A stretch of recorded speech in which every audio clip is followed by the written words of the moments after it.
Est-ce que biranditse muri Bibiliya ko dutegerezwa gusaba invoquer le sang de Jésus sur nous iyo twakoze icaha hanyuma est-ce que hari ivyaha twe twita binini bidutandukanya n'Imana ivyo by'ubusambanyi iki umuntu abikoze nta separation iba canke ni ya religion nyene iturimo urakoze reka manze vuga byekeye gusaba imbabazi Bibiliya ivuga ko umuntu atarizira Yesu kwihana afate hariho confusion muri Bible yuko tatahura amajambo y'Imana ngena ico sobanura la repentance et la confession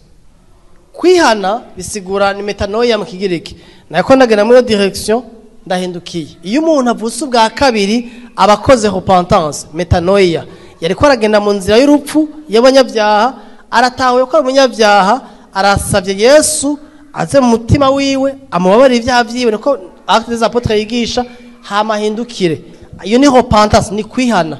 ariko abakizwa twitiranya kuvuga ngo mbabarira no kwihana confesser ko akoze ikintu kibi nta kibi kiri mubwira Imana ati Imana nakoze ikintu kibi ibyo si bibi ariko Bible ija au-delà yo kuvuga ngo mbabarira Bible ivuga il faut se dépouiller kwiyambura Bible na hamwe sinzi umuntu ndondera uwo murongo Bible yigisha ko umuntu avuga ngo Mana ngo mbabarira ngo nagize oya nta umaze gukizwa umaze kwakira Yesu ariko Bible tukubwira ija au-delà yo kuvuga mbabarira kuko abakizwa benshi babaye muri mbabarira bakabandanya bakora bya bindi nyene bakamara ko bararepeta la même chose canke les mêmes choses bya bindi byinshi akabibamo hama umuntu agaca byara culpabilité mu buzima bwiwe umuntu agaca yumva ko mugo ntabyashoboye sinzi ko mbyo dufa mu mwabikoze je nabikoze kenshi habwa Imana Mana ndarahiye n'ukuri kw'Imana sinzopfa subiriye ninasubira uzonyice nta muntu arabisenga ibyo bintu mwarabisenze ndagusezaniye Mana nizomva n'ukuguru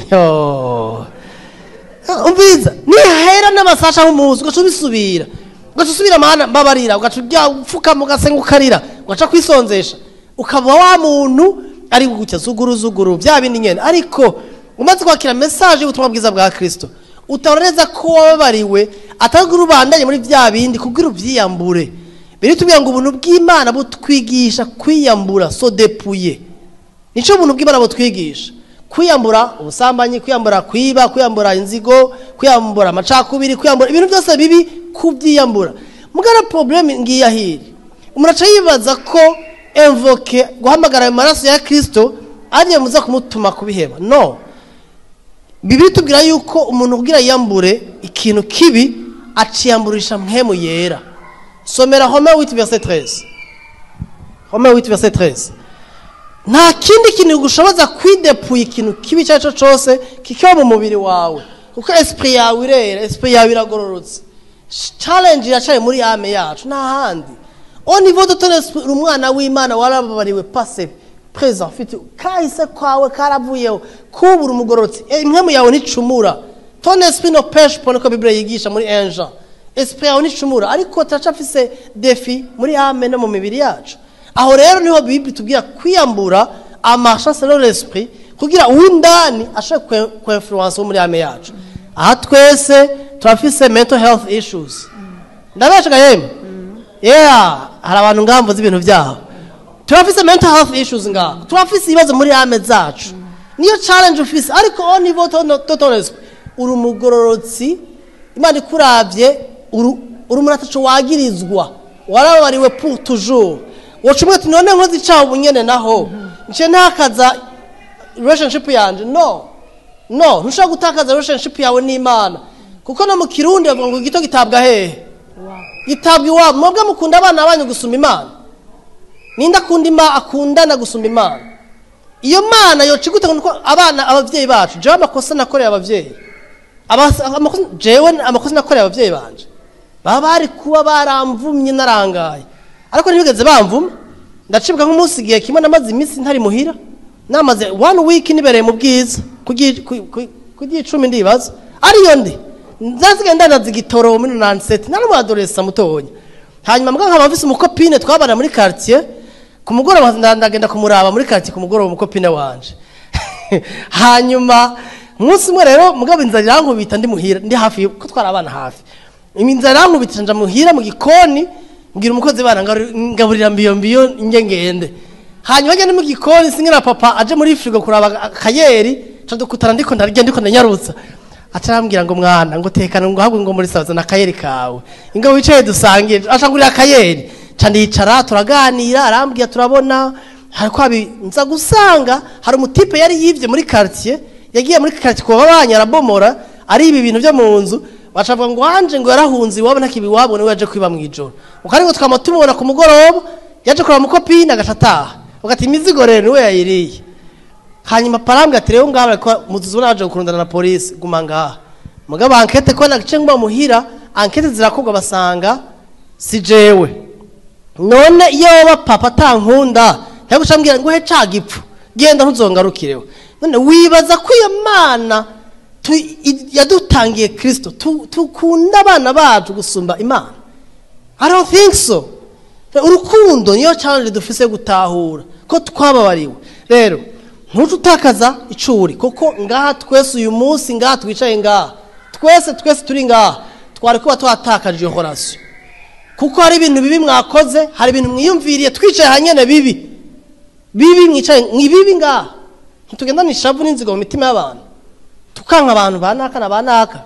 hari n'abana bavuga ati bajya n'abahutu nibakizwa bajya n'abatusi nibakizwa kandi ari abavuga butumwa eske abo bantu batandukaniye n'uwasambanye batandukaniye n'uwishe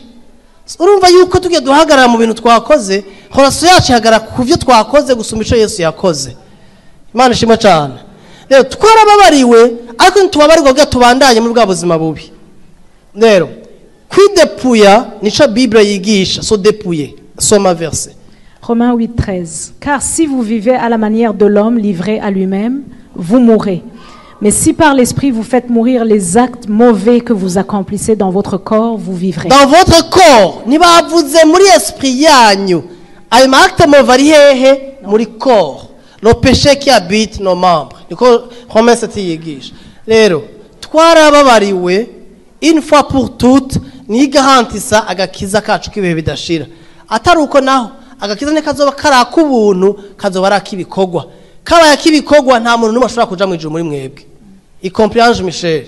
ariko Imana ishima ku bwa Kristo kuko aduha intsinzi niko Bible yigisha ntitwirata kugoroka kwacu twirata kugoroka kwa Kristo rero jewe ngena nsenga no munsi bwa mbe honest singira umuntu senga mbwira ngo amaraso yawe mbonekeko kuko amaraso ya Kristo niyo yambabariye ibyaha byanje amaraso ya Kristo aramboneka ko continuellement